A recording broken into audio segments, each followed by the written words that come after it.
Namaskar dosto. Today we have PVR Narasimha Rao ji, and after a long time you're seeing him on our channel, and a lot of people complained कि यार I do not understand Hindi, please do it in English. He always does in English everywhere else. Why in Hindi today? So I said, okay, your complaints also we will remove it. Now, today there are so much turmoil going on in the whole world. Everybody wants to know what is going to happen in the future. There are issues with Bharat and Pakistan. There are issues with Russia and Ukraine, and the war doesn't seem like going down. There are issues all over the world. Now, with the geopolitics changing, Modi ji has been invited to G7. First, he was not being invited. Bilawal Bhutto is in America, and the kind of language he's using, we've seen that. So there are a lot of things which are happening. Along with it, we also had Pran Pratistha of Ayodhya Ji again. So what are these matters? All this is interrelated. How these dynamics are gonna change. We are going to talk about these things with PVR Ji. Sir, namaskar and thank you for joining. Namaskar, Sumeet Ji. It's good to always be on your channel. Thank you, sir. From a very long-term perspective, the period we are going through, 2020 till 2036 or so, this is not a normal period. This is a kind of period where huge geopolitical changes happen. World changes in a huge way, and this is the kind of period that comes once every millennium or a few millennia. This is not a normal time, and particularly within this period, 2025 and 2026, particularly from April 2025, a period of couple of years is really transformational time. It is a very dicey time. So we are definitely not in normal times. And within this 2 year period, April 2025 till August 2025 is a crazy time. So in terms of very strange time, and of that may happen, and more importantly, these are the times that sow the seeds for future, many months and years. So that is one thing. At a very high level, lot of big changes are going to happen in the world, and the turmoil that we are seeing is just, I think, this is kind of just getting started. I'm afraid for the rest of this decade, particularly at the end of this decade, we may see something much bigger. All these are basically still, in my opinion, initial stages. And now you brought up a very good point. You talked about Ayodhya Ji. See, Sri Ram Ji, he's basically, he's like the soul of Sanatan Dharma. Parashara Maharshi, he equates the nine planets from and Lagna to the Dashawataras of Mahavishnu. For example, Buddha Graha is equivalent to Buddha Avatar, and Shukra Graha is equivalent to Parashurama Avatar. Like that, he basically compared. He actually did not compare. He equated them basically. Those those avatars were taken by Vishnu with the energy of a particular planet. So each avatara is corresponding to is equal to one graha. So from that perspective, sun is equated to Rama. Sun or Surya is equated to Rama avatar, whereas moon or Chandragraha is equated to Krishna avatar. That is basically what Parashara Maharshi taught. That is why if you look at Rama, see what is sun and moon. Sun is personification of the soul inside us, whereas moon is personification of the mind inside us. Mind has moods. One day it is full, one day it is half, one day it is completely gone. So mind has a lot of passions, a lot of changes. Similarly, if you look at moon, you have moon phases. So and our mind also has various moods. And if you look at Krishna Avatar, one day he is very Dhirodat. He's basically telling Arjuna, just fight, it is your dharma. Another day he's running away from a war, like they worship him as Ranchod form basically. So he ran away from a particular war. He's very enlightened, and he teaches the highest knowledge, but he's also running after gopis. So basically he has all these various shades to his personality. So no wonder he is equated with moon or the mind. On the other hand, if you look at Sri Ram was a Dhirodat. He was a Maryada Purushottam. He basically he see, look at soul. What exactly is soul? What exactly is soul doing within us? He's just doing his job. So without soul, your mind, your intellect, nothing else will function. Your body, everything is functioning because soul is supporting. Soul is basically the representation of divine inside us. It has no agendas. It has no will. It has no desires. It does not want anything. It does not want to avoid anything. It just doesn't care. For it, everything is equal. But as long as there is a mind and it has particular agendas, it will support that mind. It will support that intellect. It will support that buddhi, that dhishakti. Everything is supported. So soul is just that which is providing support for everything else impassionately. And if you look at Ramchandra, Sri Ram Bhagavan, he basically he had unemotionally, impassionately, he just went through his life. He did what is dharma, what is his duty. He just stuck to his dharma all the time, and he did not have all these ups and downs. Of course, in modern movies, they may show him crying in a particular scene. They may show him very angry in a particular scene. But if you look at real Valmiki Ramayana and see his characterization, he's very balanced. As we the Sanskrit word is dhirodatta.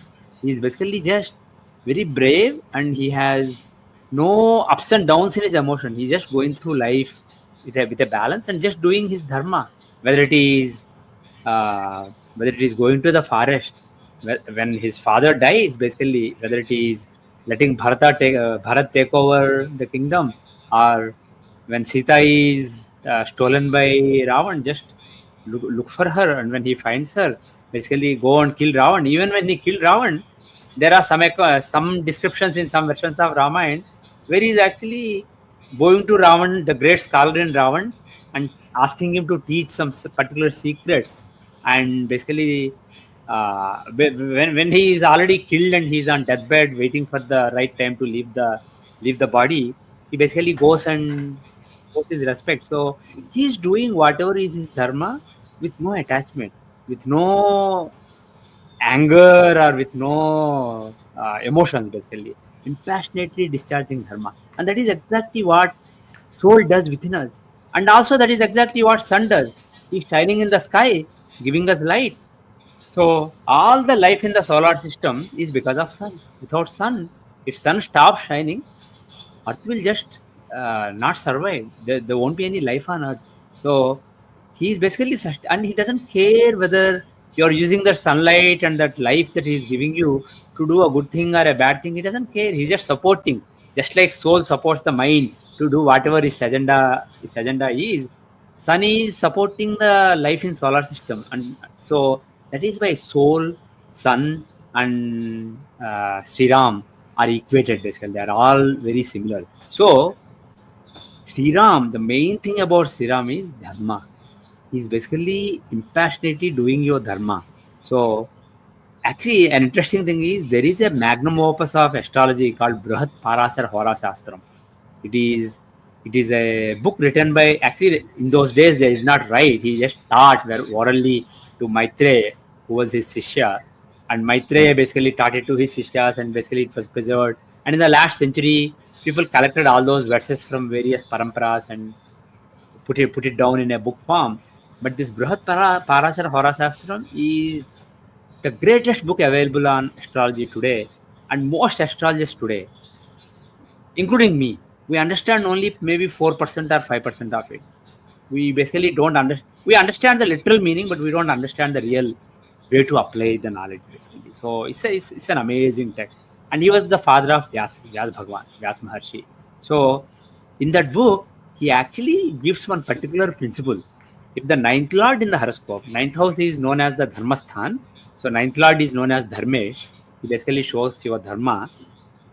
There are things known as Vaisheshikamsas. So he says, look at the Vaisheshikamsa of the Dharmesh, and if it is, there are 10 classifications, and the classification of Airavatamsa is very, very difficult. And he says, if the Dharmesh is in Airavatamsa, that person will be Dharma itself born in a human form. He will be Dharma personified. So And what that means is there are 10 different charts. Actually, Parasara taught 16 different charts. Though people only use Rasi chart and maybe sometimes Navamsa chart, there are 16 charts. And every 24 seconds, a unique group of charts is born, basically. In other words, one of those 16 charts changes every 24 seconds. So, out of those, if there are 10 particular charts that are particularly important. And if you look at those 10 charts, if a planet is in own sign or exaltation sign in one of those 10 charts, that is basically one particular amsa. In two of those charts, it is another amsa, Parijata amsa. In three, another. So like that, it has to be in one sign or exaltation sign in 9 different charts out of 10. So that is very rare. So he says that if that happens, that person will be dharma itself born as a human being. And he said there are two examples I can give you. Sri Ram had this combination in his chart, and in current Yuga, Yudhishthir has this combination, Dharmaraj, the eldest Pandava. So Yudhishthir, and who is the son of Dharma itself. Dharma, he's Yama's son, basically. Yamaraj. See, people think that Yamraj is the god of death. Really, he's the god of Dharma. He's the god of maintaining order. Dharma is nothing but maintaining order. And death is basically a part of maintaining order in the world. So anyway, going back, so no wonder being the son of Dharma itself, Yamadharmaraj, no wonder that Dharmaraj is, Yudhishthir is highly dharmic, and Sri Ram is the other example that he gives from a bygone yug. So Sri Ram is Dharma personified, according to Parasara Maharshi. And he's a Maharshi, he's Vyasa's father. So we better take whatever he said at face value. So he's Dharma personified. And Ayodhya is where he was born and where he is ruled. So it is basically, and if you look at the Shastras, they mention various Tirthasthal as very important basically for Sanatana Dharma. And Ayodhya is one of them. Ayodhya, Avanti, Kashi, all these are particularly important for Dharma. And given that Ayodhya is associated with Ram, where he was born, where he was raised, and where he ruled the world in a very dharmic way, it is, excuse me, it is very important for maintaining Dharma in the world. And if you look at the Muhurat that they used in January 2024, at the time I made a video where I said that this Muhurat is very powerful. If you in that chart, Aries was the rising sign, and the Dharmesh Jupiter was in Lagna. And if I remember right, the Lagnesh Mars was in the Dharmasthana. So there is a very powerful Rajoga. And more importantly, in the Navamsa chart, which is the chart for Dharma, more than the Rasi chart, according to Parasara Maharshi, in the Navamsa chart, Lagna is Dhanul Lagna, which is the ninth house in the natural zodiac, and his Lord Jupiter is in the ninth house with Ketu. Ketu is the planet of Veda Vidya, spiritual knowledge, traditional knowledge. So Guru Ketu combination shows Veda Vidya, Sanatana Dharma, etc. So Jupiter and Ketu, Guru Ketu combination happening in the ninth house of Dharma is very, very auspicious. And also the ninth Lord Sun is in the fourth house, and the 10th Lord is exalted in the 10th house, Mercury. So this is and the 5th Lord Mars aspects the 5th house from 11th house. So the Navamsa chart as well as the Rasi chart of the January 2024 Muhurat were very powerful. So I said at that time that this will basically, over the coming years, this will result in re-establishment of Sanatan Dharma in the world, with India and particularly Ayodhya as the epicenter of Sanatan Dharma. So, and if we look at the second Pran Pratistha that they did, because the first one was for Ram Lalla, and recently, a couple of days back, on this Guruvar, June 5th, just before noon, I think around 11:25 a.m. or so, they did the second Pran Pratishtha. This is for Raja Ram, basically. Ram as Sri Ramji as the king form, basically the royal form, instead of the baby form. So, if you look at that chart, they picked a fantastic chart for that also. And in this chart, the Lagna is Simha Lagna, so basically ruling like a lion, roaring like a lion, and the Lagna contains Mars, the another fiery planet. So Lagna is in an Agni Rasi, and the Lagna contains an Agni Graha, particularly Mars, who's the Dharmesh in the chart. So Dharmesh is in Lagna in a fairy sign. So it shows basically upholding dharma in a very fairy way. Only problem is Mars is in a Gandan. He's basically at the beginning of Simha Rashi. So he's in what is known as Gandant, Magha Gandant. So what it means is there'll be for the purpose of dharma, there'll be some violence, some destruction, etc. Moreover, the Moon, Saturn, Rahu, Ketu conjunction occurs on the eighth house axis. Second house contains Moon and Ketu, and the eighth house contains Saturn and Rahu. So this chart, unlike the 2024 chart, is actually suggesting some violence, etc. So what I expect is in the coming years there'll be a lot of violence, there'll be a lot of destruction, but the end result of that will be that Sanatana Dharma will be established in the world, and particularly in India, with India as the epicenter. And in a way, basically, in 2024, Dharma Yudh started in the world. And in 2025, it is going to intensify now. From May 2025 onwards, this Dharma Yudh is going to intensify. And but one thing is, we are going to see a more dharmic world in the 2030s. This will go on for a while, but in 2030s or so, basically, there will be a new equilibrium established. But until then, it will be a fight to stand up for dharma. And one small point I want to make here: when I use the word dharma, I'm not just talking about Hinduism. I'm talking about Sanatana Dharma. And Sanatana Dharma, it was basically spread all over the world in the old days. And some of the ancient traditions that exist in Africa, in Europe, in North America, in South America, I consider them to be parts of the larger umbrella of Sanatana Dharma. Even though they may not be worshipping God with particular form that we worship in India now. They may not have Ram, they may not have Durga. But the thing is, if for example somebody in South America is worshipping a goddess called Pili, it is basically, to me, it is a form of the same divine mother. See, in Durga Saptasati, mother says all various gods that are existing out there, don't think that they're not they're different from me. They're all part of me. I am basically manifesting as various goddesses around that people may worship with various forms. So the thing is, if there is a gram devata, let's say in Andhra, some people worship Polerama, a particular gram devata called Polerama.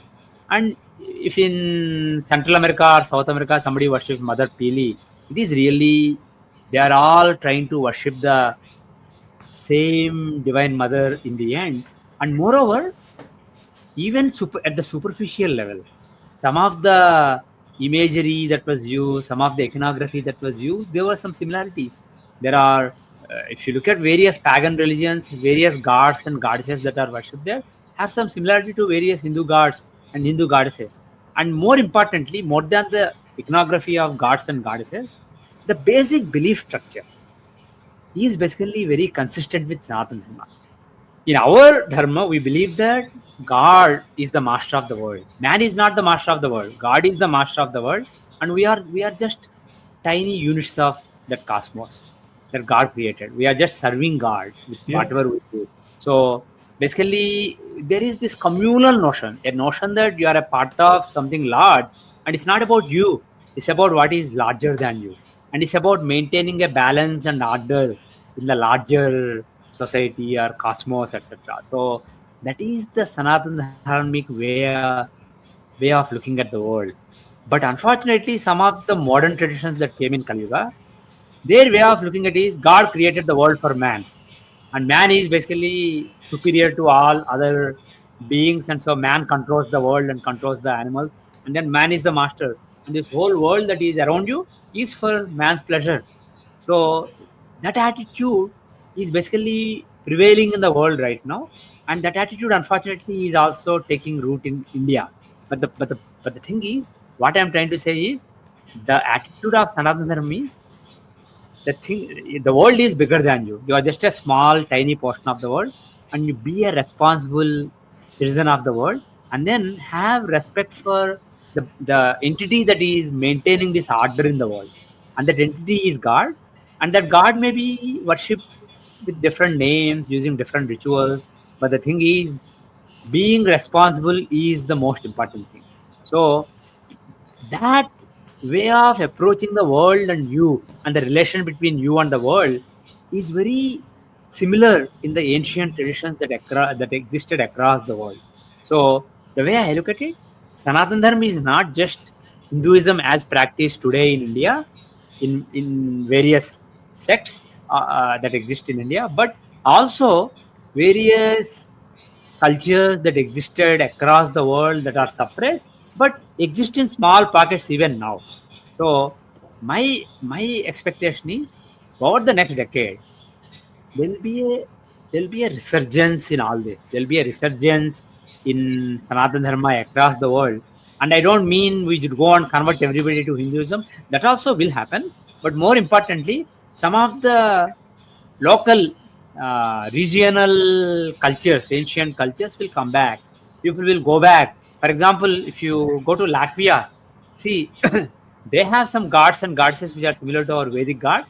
And when they get married, they basically go around the fire and they have a fire ritual. So the thing is, they may take up fire ritual, they may worship some of the gods and goddesses that they traditionally worship. That may not look Hindu to you, but the thing is, it is part of Sanatana Dharma. So all these things will happen, but the thing is, India will be the epicenter of that rise. And here, actually, I want to make one subtle point. If you look at the society, especially in the last century or so, with the growth of technology, one thing that is happening is this Western idea that world is created for you. You are basically the master, and world is there to basically serve you. This has gone in a different direction, and people, because in the old days there was still a sense of communal belonging, basically, in even Western societies, in Europe, in US also. There was a sense of belonging. Now, as technology grew and there is more at your disposal, you are able to enjoy the world around you more, plunder the resources around you, enjoy more, and get temporary pleasure from various things. It has become about individuals. So the culture around the world has become too individualized. Instead of being a part of something bigger and being responsible towards maintaining order, it's all about you make your own rules. There is nothing right or wrong. See, in Sanatana Dharma, the individuals have their own choice, but there are certain constructs at a higher level that are important for maintaining order in the world.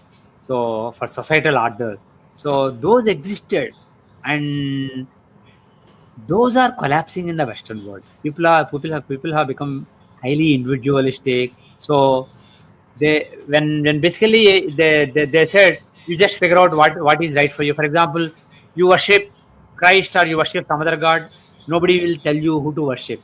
So that was good, because there are a lot of Buddhists in West, there are a lot of Hindus in West, and people are taking up various other religions. But the thing is, at the same time, if there's no sense of what is right or wrong, it can be taken to extremes. So that is why, and then what happened in the West in the last few decades is the extreme left wing. They have basically come up with, they have extended this to various aspects of life, and they made things so flexible that you make your own rules, and anybody who basically tries to impose any kind of societal norms and order, they were denounced. That was basically looked down upon, and that became a religion in its own, basically. So what it ended up doing was, it provided a sense of belonging to people. We belong to this order, and this is not about forcing any rules or order on the society. It is about, you basically break down all the orders, break down all the norms. You basically make things very, very flexible for people. But then that became the norm, that became the rule, that the unsaid rule that was being forced on people. So, but the thing is, this extreme left wing movement that came in the last couple of decades and that is weakening now, this was to provide a sense of belonging to people. the problem is in the West and perhaps even in India, people are missing that sense of belonging. You need to belong to something larger. That is a basic human need. And when you do that, some norms and some order will come automatically. So the point I was trying to make is the kind of order and the rules that the left wing was trying to, the Western left wing, the liberal left of the West was trying to come up with is not logical. It is not sustainable. It is not meaningful. So that will collapse. At the same time, the extreme, the Right. ultra right wing in the West, for example, if you take the MAGA movement, Make America Great Again movement of Trump, etc., that again is not, the values of that movement are not consistent with Sanatan Dharma. They are not what they are. The kind of rules that they are imposing on people, it is based on Christian beliefs, etc.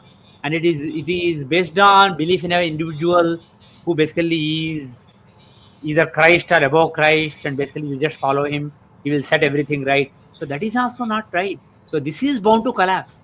Just like the liberal left ruled the roost for a while and then collapse, this will collapse too. So and moreover, given the turbulent phase that we are in, changes will occur very fast now.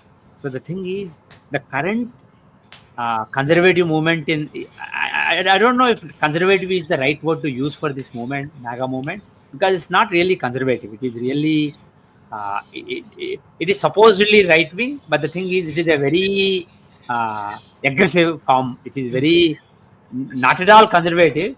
It is very violent form of. It is very ruthless form of right wing movement.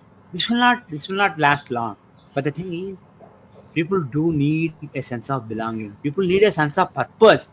Human beings want to understand that God created us for a purpose, and we belong in a particular group, whether it's an online group or a family or a community. Basically, people want to belong to something higher than themselves, and they want some kind of meaning, some kind of purpose, some kind of order in things. So, in my opinion, as the clash occurs between the liberal left and the right and the ultra right across the Western societies, whether Europe or UK, US, etc., this clash will occur in the coming decade, coming 8, 9 years. And it may seem like left is winning at times and right is winning at times, but neither will really win because they don't have the winning formula. Sanatan Dharma has the winning formula. The what we need to do there is not be very narrow-minded in saying that everybody has to worship Ram or Shiv. Say if you worship a local Latvian deity, that's fine. You worship somebody that Greeks worship long back, that's fine. But the thing is, this value system that I mentioned, there is one God, and that God has various forms, and that God is basically as described in the Vedas. And then that God, that Brahman, that self, undivided self, has manifested as various gods. And Ram, Shivji, Krishna, all these are Narayanji, Devi, Durgaji, Lakshmiji. These are some forms, but also integrate various other forms that existed in various pagan traditions across the world. And these are all various forms of Brahman.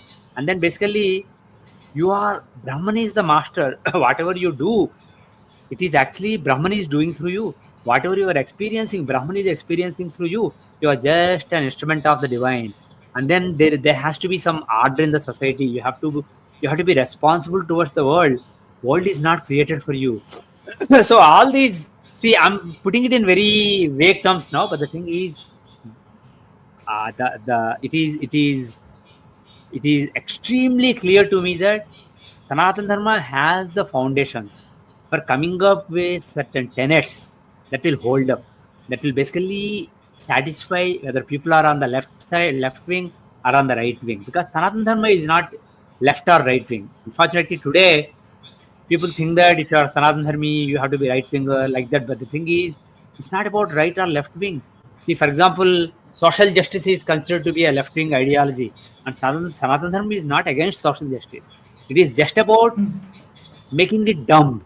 It basically you don't make social justice agenda so dumb that you are actually doing you're putting on a show that is not really doing any justice, but it's just actually screwing up things, and you are basically it just becomes like signaling virtue signaling. So if you're not talking about social justice as a virtue signaling, but actual social justice, Sanatana Dharma is consistent with it.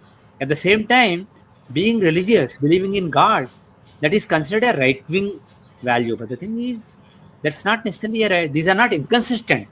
So, in my opinion, Hindu Sanatan Dharma and in general Hindu psyche across the world and particularly in India, it is very liberal, but at the same time it is very conservative. It brings the best of both the worlds. Liberal world, progressive. Maybe progressive is a better word than liberal. The Yeah. progressivism of the left wing and the conservatism and the orderliness of the right wing, both basically can coexist if you bring the Sanatana Dharma tenets in the world. And my assessment is, I don't know exactly how it will happen, but in the coming decade, world will go through such unimaginable suffering and chaos, mainly because of the clash between a couple of huge countries, namely China and US. So as the clash really becomes big and economies start struggling across the world, and there are all kinds of sufferings for the people of the world, basically there will be people will start questioning everything.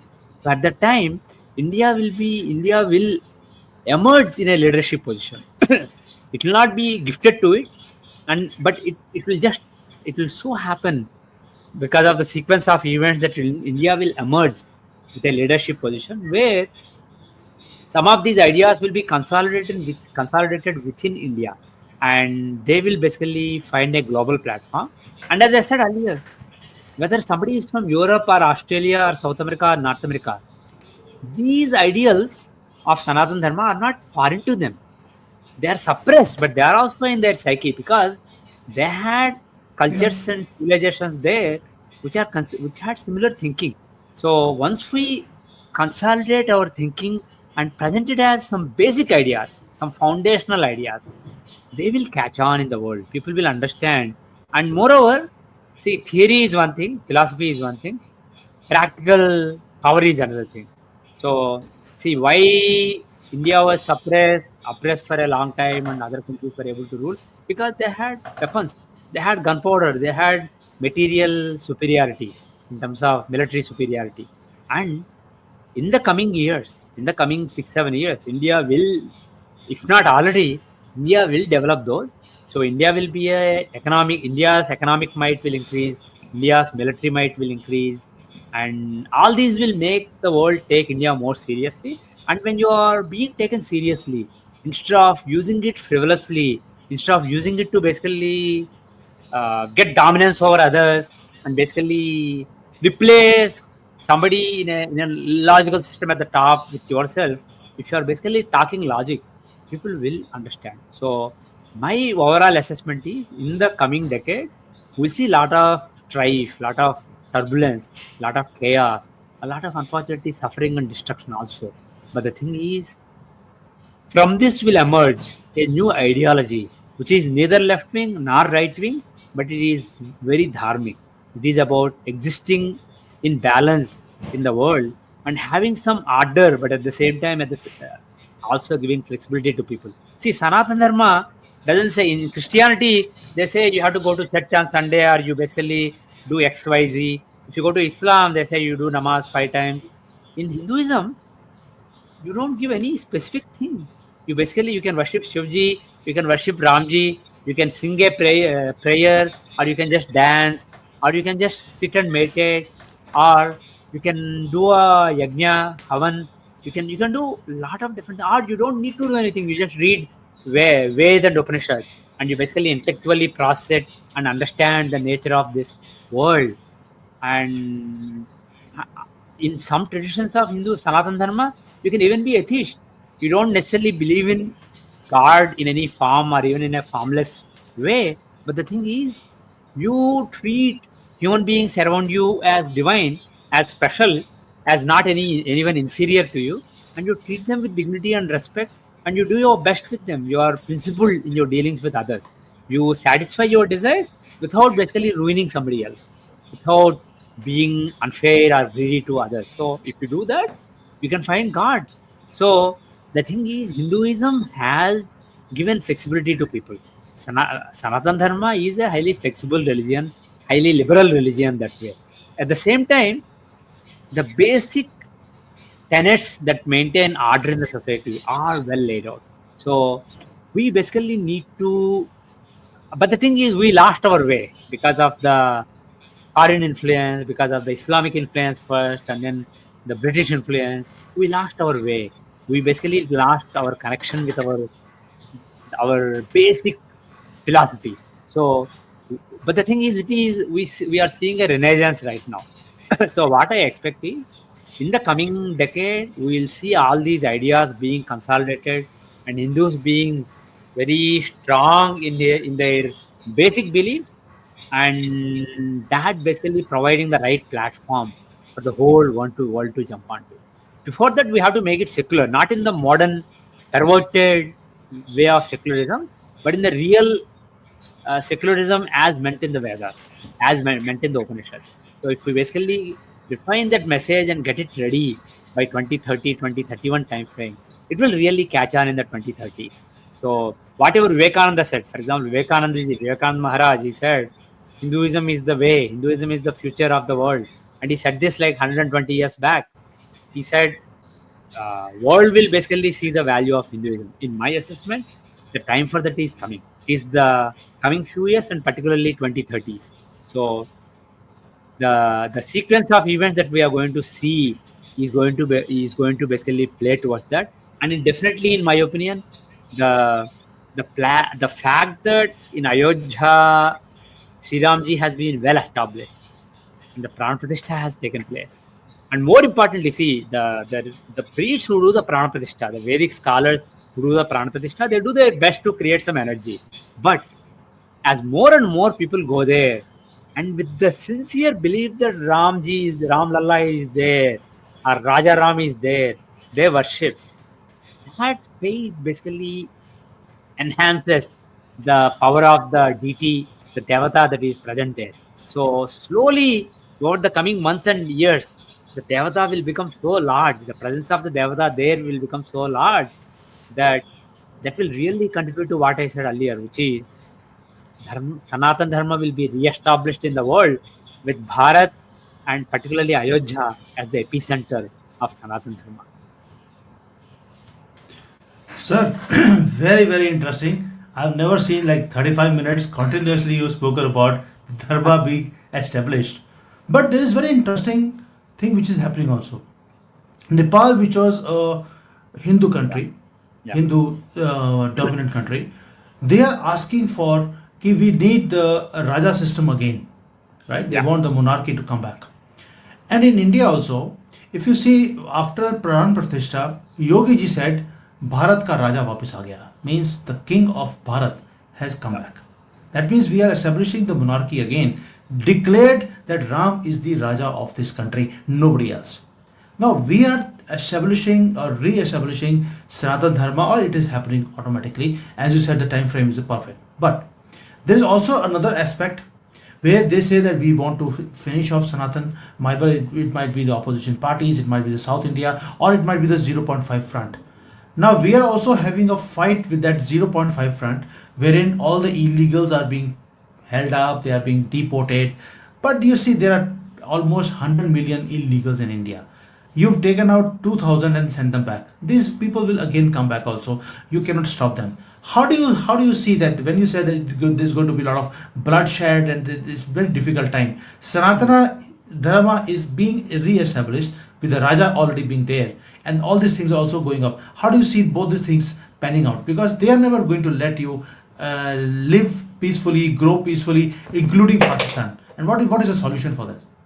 See, one thing, as far as Pakistan is concerned, I am 100% confident that by the end of 2028, or maximum sometime in 2029, by mid 2029, Pakistan is destined to break up into 4 or 5 different countries. Pakistan's time is terrible. It has It has been terrible for a couple of years, but it will get worse for them. So Pakistan will become when the time for dharma to suffer comes, basically, which was the case in the last 1,000 years, it will be under suffrage. But the thing is, when the time for dharma to be re-established comes, your enemies will unexpectedly they will go through some setbacks and they will fall by themselves. Of course, it's not that they are going to fall by themselves. You will also basically do things to make them fall. But the thing is, nature will cooperate with you. That's what I'm saying. The divine powers will cooperate with you. And definitely in the next few years, Pakistan's time is terrible. They will split into 4 or 5 countries. And we saw Operation Sindhur in May, and some people believe that, see, if you look at this point 5 front, all the opposition leaders are jumping up and down saying that surrender, Narendra surrender, and all this nonsense. Uh, See, as far as Rahul Gandhi is concerned, his best chance to become prime minister was in 2024 June. That's what I said in early 2024. This is his best chance in life, but he's not going to make it. He's not going to make the cut. He's going to fall short, and then basically that's it. After this is downhill. And particularly, I said then in 2024 that after 2025 June, there is a big fall coming for Rahul Gandhi. So all this jumping up and down, creating this narrative that India actually lost and Pakistan did well, this is all silly because in my assessment, it is not over yet. The the what I originally expected was when the Pahalgam happened, my original expectation was that there'll be a phase one where there'll be surgical strikes where they will take out some terrorist infrastructure, and later this summer or after the summer in the July, August, September timeframe, there'll be a phase two where there will be further targeted strikes to weaken the Pakistani military, but more importantly, a lot of covert operations. So not only overt but covert operations where you strengthen the opposition in Balochistan, in Sindh, in PoK, etc., and basically tear Pakistan apart from inside. Because if you can do it from within, you better. There's no need to do it from outside. So I was expecting that phase, also with some overt strike basically later on. But it looks like in the first phase itself, because Pakistan basically sent some missiles and drones, etc. India's way. India basically was able to inflict more damage on the military infrastructure. They were able to take out some air defense systems and some military infrastructure, and apparently they were able to even attack some nuclear facilities and basically render some nuclear storage underground unusable going forward. So there are strong reports suggesting that, which I will not be surprised if they are true. So the thing is, in phase one itself, a lot was accomplished. Now the thing is, people may be expecting that we'll just go and occupy, we'll just go march into our armies, we'll march into Pakistan and occupy Lahore, Karachi, etc., Islamabad, and take over. But the thing is, if you ask me, that is a dumb thing to do. Even a superpower like US, they went and occupied Iraq. They could get rid of Saddam Hussein, but they could not control the thing. They could not control Afghanistan. So it's not easy to go and occupy a country. What India should do and what I believe India will do is now because of this, because of the recent operation, Pakistan army has been weakened. The narrative may be that, oh, we are strong and we are doing great and all that, but the thing is they know the truth, and US knows the truth. Everybody knows the truth, and people in the military circles across the world know the truth. So the thing is now at some stage there will be clash within the military leadership. Basically, I expect that Mr. Munir will be under tremendous pressure in the coming weeks, months. Definitely by the end of this year or early 2026, there should be big upheaval at the top in Pakistan military as well as civil government. Some big changes, some chaos is very likely. So the thing is, when they are imploding from within, you basically aid Balochistan rebels, any opposition in Sindh, and then PoK. And the best way to reintegrate PoK is make Kashmir, that is under India's control right now, make them do well, show economic development there, show improve tourism there, and make them succeed. And then no, and obviously POK people will want to be part of India. If Kashmiris and especially Muslim Kashmiris are speaking positively about India, speaking positively about being part of Bharat, that will basically inspire other people. So this psychological warfare, psychologically basically influencing people, this influence operation has to will go on. So, and one more thing, though I said the next few years are terrible for Pakistan, even the next few months are terrible for them. In July, there is a Mars Ketu conjunction, and that conjunction is not good for Pakistan. This is happening in the 12th house of Pakistan's chart. In Pakistan's independence chart, Lagna is Kanya Lagna. So this is happening in the 12th house. And secondly, Mars is a very important planet for them because he's the 8th lord in the 10th house in their chart. It shows leadership. So this is a terrible time for Pakistan's leadership, July time frame, July August time frame. And the other thing is, Shani, he will be stationary, which means a planet is moving forward and then becomes zero speed and starts going backward, or goes backward, stops and then starts going back forward. When it reaches zero speed, it's called stationary. So when a planetary is stationary, whichever natal positions it aspects or conjoins will become triggered, and some results regarding that will be expected. Saturn is going to be stationary in mid July, around 9 degrees of main Rasi. And you know what? Pakistan has Rahu at 9 degrees of Vrishab Rasi. So Saturn will have a 100% drishti on Rahu in Pakistan's chart. And Rahu, what does he show in Pakistan's chart? He's the sixth lord of enemies in Mankarkastan. When the sixth lord is in Mankarkastan, it shows you basically are unable to fight your enemies, and you basically are vulnerable to loss from your enemies. And a similar thing happened in early 1971, basically, or I forget, basically around the time of Bangladesh war, within a month, there was the same thing happened, but at that time, Saturn was at 7 degree Taurus and he was stationary. So he touched Rahu. So that is when Bangladesh last happened for Pakistan. So similar combination is happening in July timeframe. So June is also not good for them, but particularly July, August are terrible for them. So I am afraid all these guys like Rahul who are climbing up and down saying Narendra surrendered, they may be celebrating victory after one innings in a cricket match instead of waiting for both the innings to be over. Honestly, even in the first innings, India won. But the thing is, it may not have won with the margin that they were expecting, and people may have looked at it as a loss. I think these guys are being hasty in celebrating this win. So couple of things. So Pakistan will come under control, and then that will teach a lessons to Bangladesh. Bangladesh will be better behaved with India. It will use China and India as counterweights to basically balance each other. But I don't think Bangladesh will be too aggressive in the coming years, particularly after Pakistan, after the troubles that Pakistan is going to find itself in the coming months. And the other thing is, as far as Rahul Gandhi is concerned, he's pretty much finished. I hope he's not finished. I hope he stays the main leader of Congress, because that is the insurance policy for BJP.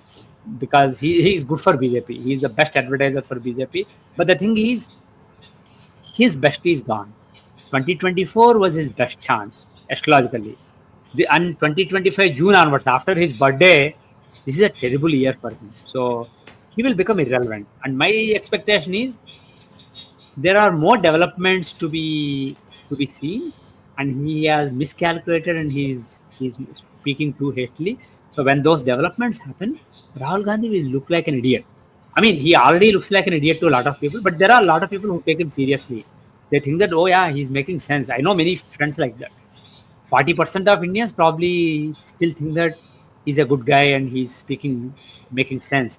And Yeah. Narendra Modi surrendered, and also Trump did not help. He basically jumped in and said, "Oh yeah, I, I dangled this carrot of trade," and then he accepted ceasefire. So he took credit. So there is that sense may be there in some people's minds, but the thing is, I expect that there'll be more development that will completely remove all those notions.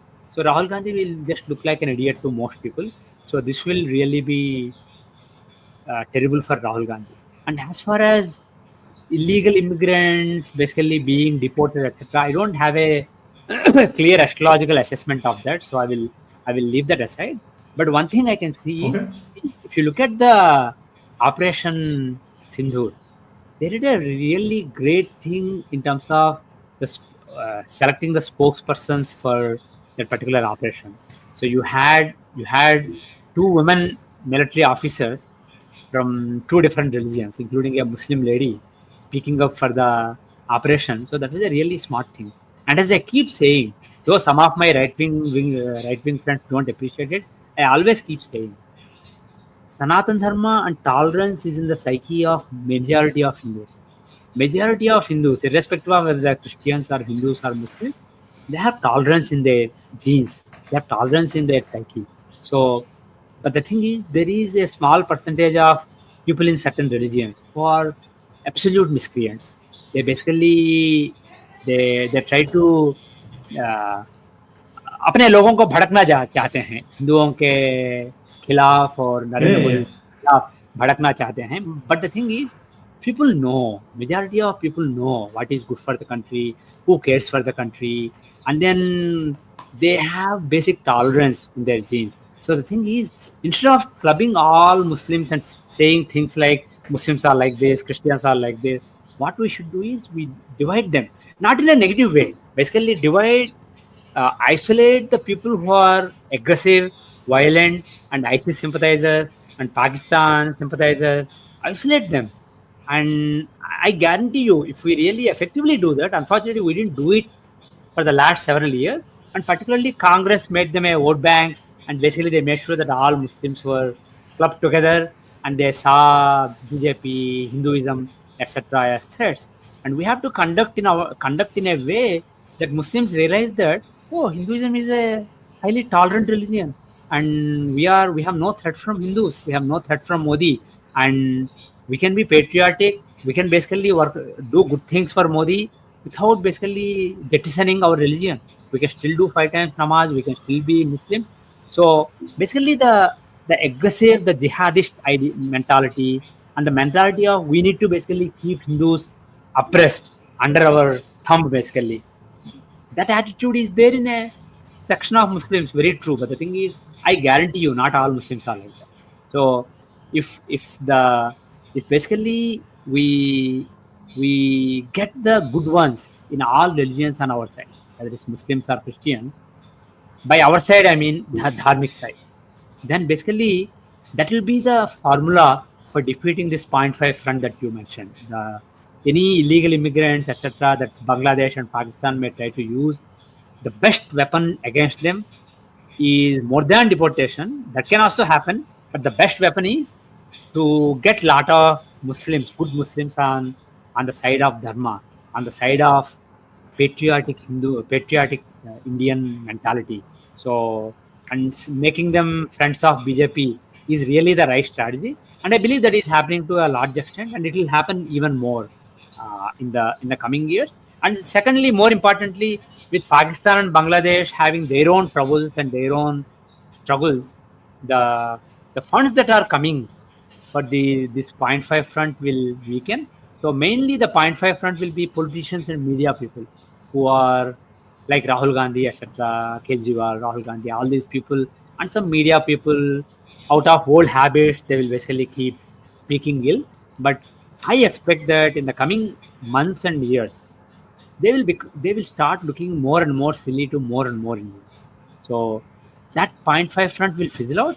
And regarding the other two fronts, I always maintain there is no China front. China will not attack India directly. That will never happen. They Yes. will only do information warfare against India. So that we can counter on the social media, etc. And for example, this Sasi Tharoor and all these people, OIC, all these tours have helped to some extent. So I don't expect China war front and Pakistan war front. I don't really see it as a big challenge. I think India has a good handle on it, and Pakistan will really weaken in the coming months. And we have definitely we have more developments coming in Operation Sindoor. It's paused. It's not ended. It is not, and it. Piravi, I also don't want to add this topic with you. I don't know why it's so interesting, but you said very interestingly that July onwards, time of Pakistan is not good, and there is a small indication also. Modi ji had a meeting with Mm. five heads of the Central Asia. Yeah. Now, Central Asia, we have said that we want to buy energy from them, gas pipelines and all, directly coming to India. Now, Right. these gas pipelines cannot come unless PoK comes back to us. Right. This Modi ji also knows it. There is otherwise you have to come through sea because, and secondly, these countries do not have access to the sea also. The best way is through a pipeline coming through Gilgit, PoK, and to India. So we can understand something huge expecting in the future. That's why the meetings have already started happening before that negative period of July coming for Pakistan. So Yeah. last question, very Yeah. quickly we can wind up. One is this Central Asia, what Modi ji has already started triggering up, and second is Trump. The way things are happening with Elon Musk, and Elon Musk, you rightly said before that in the future it's not going to be extreme left, it's not going to be extreme right. He's talking about the middle. Do you think all this is related with Trump also and Central Asia? Okay, as far as Central Asia and Kashmir is concerned, I am confident that PoK will integrate with. It is already part of India, but the thing is, it will be under real control of India, and basically PoK and Kashmir will have one government in very soon, basically before 2029. But the thing is, I don't expect that it will happen very hastily. Just like if you look at the Article 370 abrogation, it was very well planned and they laid out all the foundation and then they did it. Similarly, they will do it this time. What they will do is first weaken the Pakistani military, create chaos within Pakistani military, and cut off their control over POK, and then don't basically go and occupy and don't basically by what I mean is install a government there. Let it basically let the opposition there to Pakistan organically basically grow and give assistance to people who want to merge in India. And that movement will take a few months. It will not happen overnight. But the thing is, let that happen organically and create the right circumstances for that. And secondly, in Kashmir, show more and more growth. So it is not ruled out this year itself, but it's unlikely this year. But it will definitely happen in the coming years. Definitely that is on the cards. Modi ji does want and will basically reintegrate entire Kashmir in India. With Article 370, he integrated the one portion of Kashmir, but the other portion of Kashmir, which is unfortunately under Pakistan control, will be reintegrated. And all these talks with Central Asia, etc., are basically long-term planning, to creating the groundwork for that. And as far as Trump is concerned, Donald Trump is a very unpredictable person. He's a very impulsive person. He was born on a grand day, on an eclipse day. His moon is within half degree from Ketu. His moon is in Neech Rasi. He's basically deep Neecha actually, and he's also in deep Gandanta. He's a very insecure person, extremely insecure person. But his Lagna is Simhalagna with Mars in it. So he's a very fiery person, very aggressive person.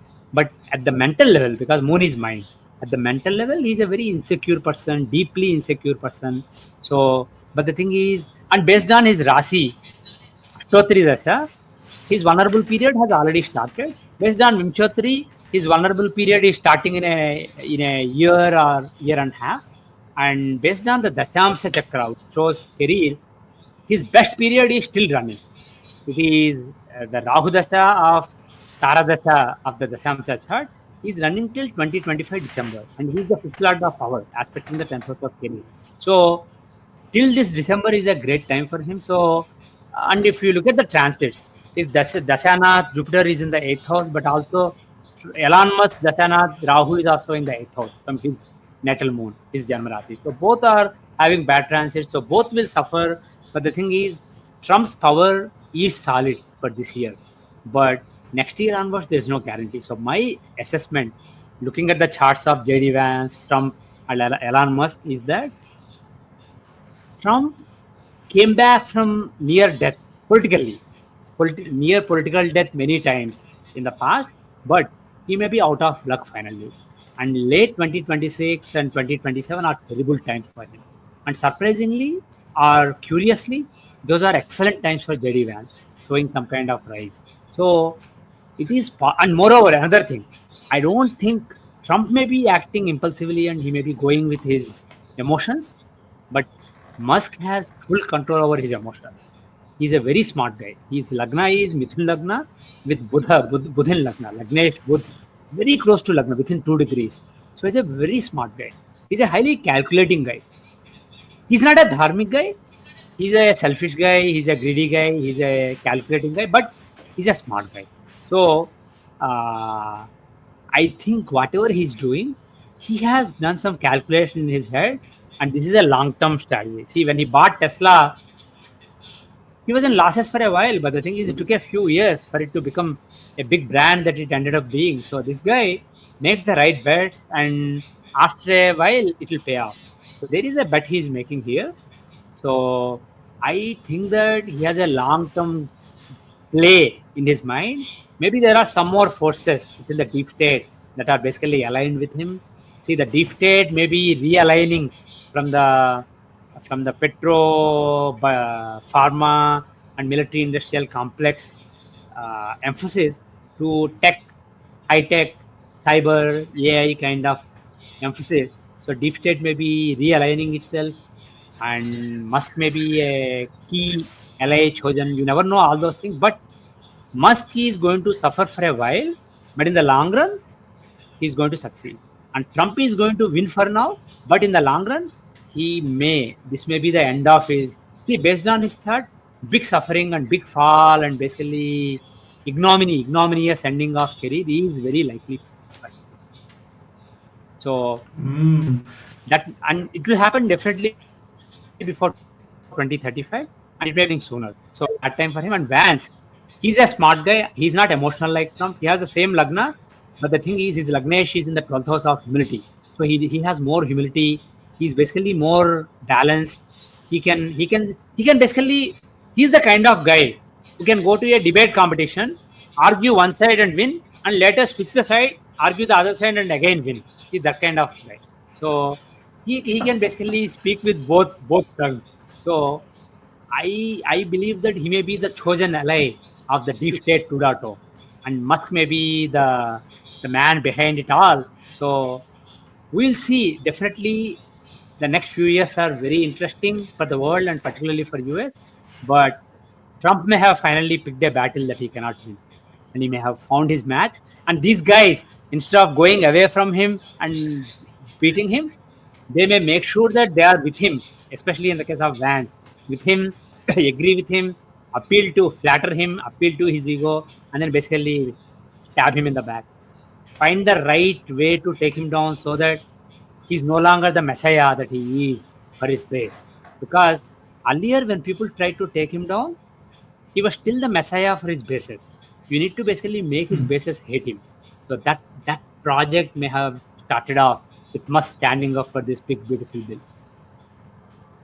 Well, goes a, and interestingly, I also made a complete video that JD Vance is the candidate for Elon Musk, and JD Vance has been funded, supported by the PayPal mafia and Right. all the three big guys, and Elon Musk being behind him, and he might be the Trojan horse, which they have brought. JD Vance might be the Trojan horse for Trump. Very rightly said, sir. I've done a very complete analysis on that also, and your astrological calculations are perfectly fitting in that. Sir, I've never done a video for 1 hour and 5 minutes. And still I want to continue, but I know it's very late for you in US. I think I'm we going should to wind stop up now. this Yeah. and but it was very enlightening video today. It is not an astrological thing only, it was enlightening because we are talking about the Dharam Yudh, and nobody else could have justified this topic except you. So I really salute you. Thank you for giving your time. Thank you, sir. Jai Hind. Thank you. Thank you very much. Jai Hind. Jai Sri Ram.